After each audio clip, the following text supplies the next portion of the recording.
আসসালামু আলাইকুম। আমি আয়শা সিদ্দিকা মলি, রসায়ন বিভাগ, মাইলস্টোন কলেজ, উত্তরা, ঢাকা। প্রিয় শিক্ষার্থীরা, আশা করি সবাই ভালো আছো, বাড়িতে আছো এবং নিরাপদে আছো। আমিও ভালো আছি, আলহামদুলিল্লাহ। আজকে আমি তোমাদেরকে চতুর্থ অধ্যায় পর্যায় সারণী এর আরও কিছু নতুন বিষয় নিয়ে আলোচনা করব। চলো আমরা পড়ায় ফিরে যাই। দেখো, আজকে আমরা পড়ব ইলেকট্রন বিন্যাস থেকে পর্যায় সারণীতে মৌলের অবস্থান নির্ণয়। আমরা একটি মৌলের ইলেকট্রন বিন্যাস করে সেই মৌলটি পর্যায় সারণীর কত নম্বর গ্রুপে এবং কত নম্বর পর্যায়ে অবস্থিত তা নির্ণয় করতে পারি। আমি প্রথমে তোমাদেরকে পর্যায় নম্বর বের করার নিয়ম শিখাবো। পর্যায় নম্বর বের করার নিয়ম। একটি মৌলের ইলেকট্রন বিন্যাসে ওই মৌলের সর্বশেষ প্রধান শক্তি স্তরের নম্বরটি হলো ওই মৌলের পর্যায় নম্বর।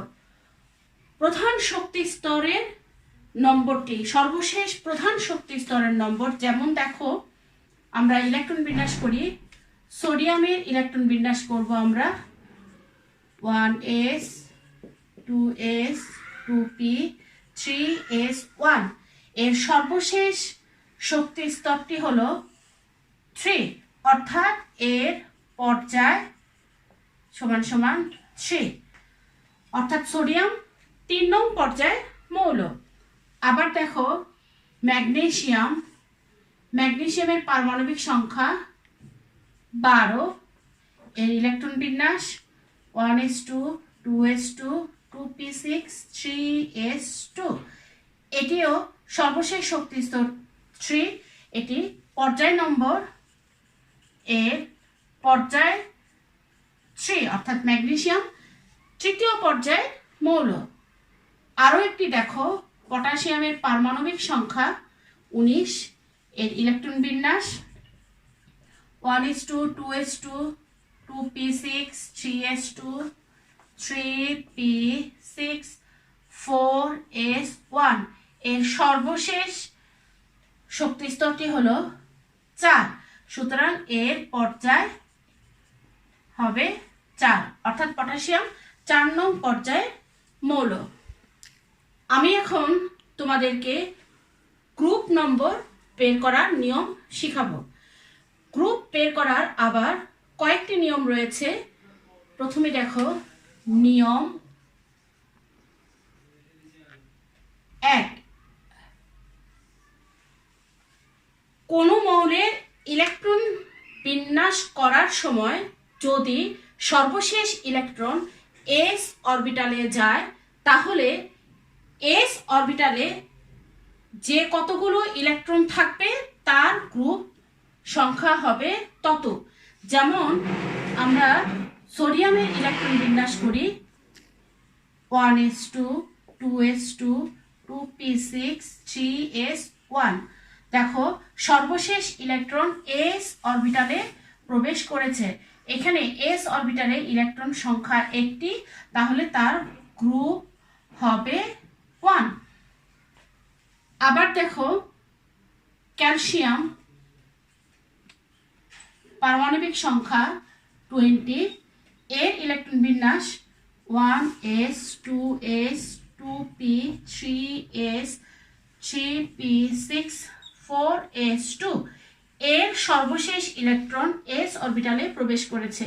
এখানে s অরবিটালে ইলেকট্রন সংখ্যা 2, অর্থাৎ তার গ্রুপ হলো 2। আমরা এখানে পর্যায়ও বলতে পারি, তার পর্যায় হলো 4। দেখো, নিয়ম 2, গ্রুপ নম্বর বের করার দ্বিতীয় নিয়ম। দ্বিতীয় নিয়মটি হলো, কোনো মৌলের ইলেকট্রন বিন্যাসে যদি সর্বশেষ ইলেকট্রন p অরবিটালে প্রবেশ করে, তাহলে p অরবিটালের ইলেকট্রন সংখ্যা এবং সর্বশেষ শক্তি স্তরের এস অরবিটালের ইলেকট্রন সংখ্যা যোগ করব, অর্থাৎ এস এবং পি অরবিটালের মোট ইলেকট্রন সংখ্যার সাথে 10 যোগ করে আমরা ওই মৌলের গ্রুপ নম্বর বের করতে পারবো। যেমন দেখো, অ্যালুমিনিয়াম এর ইলেকট্রন বিন্যাস, অ্যালুমিনিয়ামের পারমাণবিক সংখ্যা 13।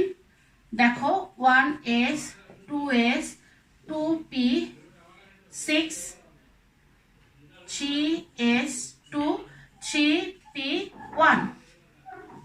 এখানে সর্বশেষ ইলেকট্রন পি অরবিটালে প্রবেশ করেছে। এখন আমরা গ্রুপ বের করার নিয়মটি হলো সর্বশেষ এস এবং পি অরবিটালের মোট ইলেকট্রন সংখ্যা 2 + 1, মোট ইলেকট্রন সংখ্যা 3, তার সাথে 10 যোগ করে আমরা গ্রুপ নম্বর বের করব, অর্থাৎ অ্যালুমিনিয়াম এর গ্রুপ নম্বর হলো 13 আর অ্যালুমিনিয়ামের পর্যায় নম্বর 3। দেখো আরো একটি ইলেকট্রন বিন্যাস করি আমরা, সালফার 16 এর ইলেকট্রন বিন্যাস করে আমরা দেখতে পাই 1s 2s 2p 3s 3p 3p4। এখানে আমরা দেখতে পাচ্ছি সর্বশেষ ইলেকট্রন পি অরবিটালে প্রবেশ করেছে। তাহলে এর গ্রুপ হবে সর্বশেষ এস এবং পি অরবিটালে মোট ইলেকট্রন সংখ্যা 4 + 2 6, এর সাথে 10 যোগ করলে 16, অর্থাৎ সালফার 16 নং গ্রুপের মৌল। আমরা এর পর্যায়ও বলতে পারি, এর পর্যায় হবে 3। আর অ্যালুমিনিয়ামের ক্ষেত্রে আমরা পর্যায় বের করতে পারি, এর পর্যায় হবে 3। দেখো নিয়ম 3, গ্রুপ নম্বর বের করার 3 নম্বর নিয়ম হলো কোনো মৌলের ইলেকট্রন বিন্যাস করার সময় যদি সর্বশেষ ইলেকট্রন ডি অরবিটালে প্রবেশ করে তাহলে তার গ্রুপ নম্বর হবে ডি অরবিটালের ইলেকট্রন সংখ্যার সাথে এস অরবিটালের ইলেকট্রন সংখ্যা যোগ করলে যত হবে ততই তার গ্রুপ নম্বর। যেমন দেখো আমরা আয়রনের ইলেকট্রন বিন্যাস করি 26। দেখো 2p 3s 3p6 4s2 3d6। দেখো ডি অরবিটালের ইলেকট্রন সংখ্যা 6, এর সাথে এস সর্বশেষ শক্তি স্তরের ইলেকট্রন, অর্থাৎ সর্বশেষ শক্তি স্তরের এস অরবিটালে 2টি ইলেকট্রন রয়েছে, তা যোগ করলে হয় 8। তাহলে আয়রন এর গ্রুপ নম্বর হবে 8 এবং আমরা এর পর্যায়ও বের করি, এর পর্যায় হবে 4। আমরা আরো একটি মৌলের ইলেকট্রন বিন্যাস করি, সেটি হলো কপার 29। দেখো কপারের ইলেকট্রন বিন্যাস 1s2 2s2 2p6 3s2 3p6 4s1 3d10, অর্থাৎ এর ইলেকট্রন বিন্যাসে সর্বশেষ ইলেকট্রন ডি অরবিটালে প্রবেশ করেছে, তাহলে তার গ্রুপ হবে ডি অরবিটালের ইলেকট্রন সংখ্যা হলো 10টি এবং সর্বশেষ শক্তি স্তরের এস অরবিটালের ইলেকট্রন সংখ্যা হলো 1টি, তার গ্রুপ হবে 11। আমরা তার পর্যায়ও বের করতে পারি, তার পর্যায় হবে 4। আমি এখন তোমাদেরকে পর্যায় সারণীর মূল ভিত্তি কি সেটা নিয়ে আলোচনা করব। পারমাণবিক সংখ্যা আবিষ্কারের পর বিজ্ঞানী মোসলে 1913 সালে পর্যায় সূত্রটি সংশোধন করেন, অর্থাৎ সংশোধিত পর্যায় সূত্রটি হলো মৌলসমূহের ভৌত ও রাসায়নিক ধর্মাবলী তাদের পারমাণবিক সংখ্যা বৃদ্ধির সাথে সাথে পর্যায়ক্রমে আবর্তিত হয়। তখন পারমাণবিক সংখ্যাকে পর্যায় সারণীর মূল ভিত্তি বলা হতো, কিন্তু পারমাণবিক সংখ্যাকে পর্যায় সারণীর মূল ভিত্তি বলা হলে পরমাণুর পর্যায়বৃত্ত ধর্মগুলো ঠিকমতো অনুসরণ করে না। যেমন পরমাণুর আকার, আয়নীকরণ শক্তি, ইলেকট্রন আসক্তি, তড়িৎ ঋণাত্মকতা, ধাতব ধর্ম, অধাতব ধর্ম, এগুলোকে বলা হয় পর্যায়বৃত্ত ধর্ম। এগুলো ঠিকমতো অনুসরণ করে না। বর্তমানে পারমাণবিক সংখ্যাকে পর্যায় সারণীর মূল ভিত্তি বলা হয় না। ইলেকট্রন বিন্যাসকে পর্যায় সারণীর মূল ভিত্তি বলা হয়, কারণ ইলেকট্রন বিন্যাসের মাধ্যমে একটি মৌল পর্যায় সারণীর কোন গ্রুপে কোন পর্যায়ে অবস্থিত তা জানা যায়। একটি মৌল সম্পর্কে সবকিছুই জানা যায়। দেখো, 1 নং গ্রুপের মৌল লিথিয়াম, এর ইলেকট্রন বিন্যাস 1s2 2s1। এর সর্বশেষ শক্তি স্তরে একটি ইলেকট্রন রয়েছে। এটি একটি ইলেকট্রন ত্যাগ করে ধনাত্মক আয়নে পরিণত হয়। দেখো, লিথিয়াম একটি ইলেকট্রন ত্যাগ করে ধনাত্মক আয়নে পরিণত হয়।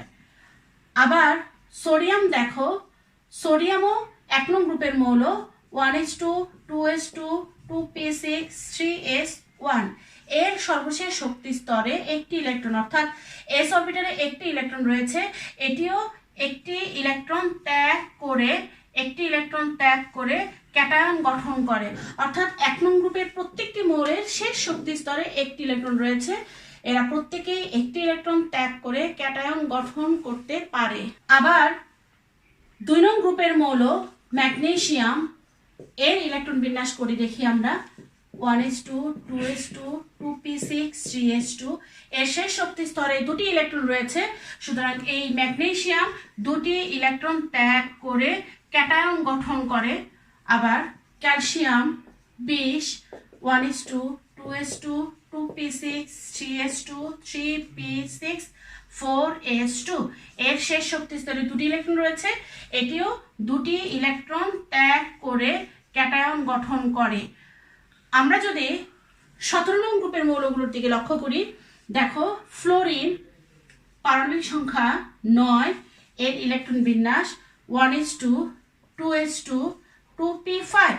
এর শেষ শক্তি স্তরে 7টি ইলেকট্রন রয়েছে, অর্থাৎ এটি একটি ইলেকট্রন গ্রহণ করে অষ্টক পূরণ করতে চায়। তাহলে এটি একটি ইলেকট্রন গ্রহণ করে অ্যানায়ন গঠন করে। আবার ক্লোরিন, দেখো, chlorine 1s2 2s2 2p6 3s2 3p5। এরও শেষ শক্তি স্তরে 7টি ইলেকট্রন রয়েছে। এটিও একটি ইলেকট্রন গ্রহণ করে অ্যানায়ন গঠন করে এবং এরা 17 নং গ্রুপের মৌল। এই জন্য আমরা বলতে পারি যে পারমাণবিক সংখ্যা 9 ইলেকট্রন বিন্যাসই পর্যায় সারণীর মূল ভিত্তি। আমি এখন তোমাদেরকে পর্যায় সারণীর কিছু ব্যতিক্রম আছে সেগুলো পড়াবো। দেখো, প্রথমে দেখো হাইড্রোজেনের অবস্থান। হাইড্রোজেনের অবস্থান নিয়ে পর্যায় সারণীতে একটু দ্বিমত রয়েছে। যেমন হাইড্রোজেন অধাতু হওয়া সত্ত্বেও একে পর্যায় সারণীতে 1 নং গ্রুপে, অর্থাৎ ক্ষার ধাতুদের সাথে স্থান দেওয়া হয়েছে। হাইড্রোজেন কিন্তু অধাতু, তারপরেও তাকে 1 নং গ্রুপে স্থান দেওয়া হয়েছে। 1 নং গ্রুপের মৌলদের সাথে এর ধর্মের সামান্য মিল রয়েছে। যেমন 1 নং গ্রুপের মৌলগুলো সর্বশেষ শক্তি স্তরে একটি ইলেকট্রন রয়েছে। যেমন আমি সোডিয়ামের ইলেকট্রন বিন্যাস করি, দেখো 1s 2s 2p 3s1। এর শেষ শক্তি স্তরে একটি ইলেকট্রন রয়েছে। হাইড্রোজেনের ইলেকট্রন বিন্যাস করলেও 1s1, এরও বাইরের শেলে একটি ইলেকট্রন রয়েছে। হাইড্রোজেন অন্যান্য 1 নং গ্রুপের যে ধাতু রয়েছে তাদের মতো ইলেকট্রন ত্যাগ করে ক্যাটায়ন গঠন করতে পারে। যেমন সোডিয়াম ইলেকট্রন ত্যাগ করে ক্যাটায়ন গঠন করে, হাইড্রোজেনও ইলেকট্রন ত্যাগ করে ক্যাটায়ন গঠন করে। 1 নং গ্রুপের অন্যান্য মৌলের মতো হাইড্রোজেনও হ্যালাইড গঠন করতে পারে। যেমন সোডিয়ামের সাথে হ্যালোজেন অর্থাৎ ক্লোরিন যুক্ত হয়ে সোডিয়াম ক্লোরাইড তৈরি করে। সোডিয়াম ক্লোরাইড তৈরি করে, হাইড্রোজেনও হ্যালোজেনের সাথে যুক্ত করে হাইড্রোজেন হ্যালাইড অর্থাৎ হাইড্রোক্লোরিক অ্যাসিড তৈরি করতে পারে। এই জন্য হাইড্রোজেনকে 1 নং গ্রুপে স্থান দেওয়া হয়েছে। কিন্তু হাইড্রোজেন অধাতু, এটি হ্যালোজেনের সাথে এর ধর্মের মিল রয়েছে। যেমন দেখো,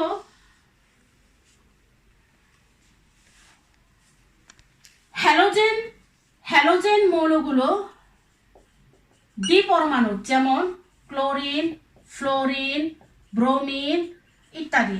হাইড্রোজেনও দ্বিপরমাণু ওদের মতো। হ্যালোজেন এর ইলেকট্রন বিন্যাস করলে দেখা যায় এর সর্বশেষ শক্তি স্তরে একটি ইলেকট্রন কম রয়েছে। এটি অষ্টক পূরণ করার জন্য একটি ইলেকট্রন গ্রহণ করে। যেমন ফ্লোরিনের ইলেকট্রন বিন্যাস করি 1s 2s 2p5, এর সর্বশেষ শক্তি স্তরে একটি ইলেকট্রন কম রয়েছে। এই ফ্লোরিন একটি ইলেকট্রন গ্রহণ করে অ্যানায়ন গঠন করতে পারে। হাইড্রোজেনও একটি ইলেকট্রন গ্রহণ করে অ্যানায়ন গঠন করতে পারে। হ্যালোজেন মৌলগুলোর যোজনী যেমন 1, হাইড্রোজেনের যোজনীও 1। হিলিয়ামের অবস্থান, হিলিয়ামের ইলেকট্রন বিন্যাস দেখো 1s2, এর শেষ শক্তি স্তরে দুটি ইলেকট্রন রয়েছে। একে 2 নং গ্রুপে স্থান দেওয়া উচিত ছিল। 2 নং গ্রুপের মৌলগুলোরও শেষ শক্তি স্তরে দুটি ইলেকট্রন রয়েছে, কিন্তু তাকে 2 নং গ্রুপে স্থান দেওয়া হয়নি। তাছাড়া 2 নং গ্রুপের মৌলগুলো মৃৎ, ক্ষার ধাতু এবং এরা তীব্র তড়িৎ ধনাত্মক মৌল। কিন্তু হিলিয়ামের সাথে নিষ্ক্রিয় গ্যাস যেমন হিলিয়াম, নিয়ন, আর্গন এদের ধর্মের মিল রয়েছে। তাই হিলিয়ামকে নিষ্ক্রিয় গ্যাস অর্থাৎ 18 নং গ্রুপে স্থান দেওয়া হয়েছে। তাছাড়া এর এস অরবিটালে দুটি ইলেকট্রন বসতে পারে, অর্থাৎ শেষ শক্তি স্তরে দুটি ইলেকট্রন রয়েছে। এটি শেষ শক্তি স্তর ইলেকট্রন দ্বারা পূর্ণ। আমরা জানি নিষ্ক্রিয় গ্যাসগুলোর সর্বশেষ শক্তি স্তর ইলেকট্রন দ্বারা পূর্ণ থাকে, অর্থাৎ অষ্টক পূর্ণ থাকে। হিলিয়ামেরও শেষ শক্তি স্তর ইলেকট্রন দ্বারা পূর্ণ এবং এর ধর্মের সাথে অন্যান্য নিষ্ক্রিয় গ্যাসের ধর্মের মিল রয়েছে বলে একে 18 নং গ্রুপে স্থান দেওয়া হয়েছে, 2 নং গ্রুপে স্থান দেওয়া হয়নি। 3 নম্বর, ল্যান্থানাইট এবং অ্যাক্টিনাইট সারির মৌলগুলোর অবস্থান। পর্যায় সারণীতে 6 নম্বর পর্যায়ে 3 নং গ্রুপে ল্যান্থানাইট মৌলগুলোকে এবং 7 নম্বর পর্যায়ে 3 নং গ্রুপে অ্যাক্টিনাইট মৌলগুলোকে রাখা উচিত ছিল। কিন্তু এতে করে ল্যান্থানাইট সারির এবং অ্যাক্টিনাইট সারির মৌলগুলোর বসালে পর্যায় সারণীর সৌন্দর্য সম্পূর্ণরূপে নষ্ট হয়ে যায়। এই জন্য পর্যায় সারণীর সৌন্দর্য রক্ষার জন্য এদেরকে আলাদাভাবে পর্যায় সারণীর নিচে রাখা হয়েছে।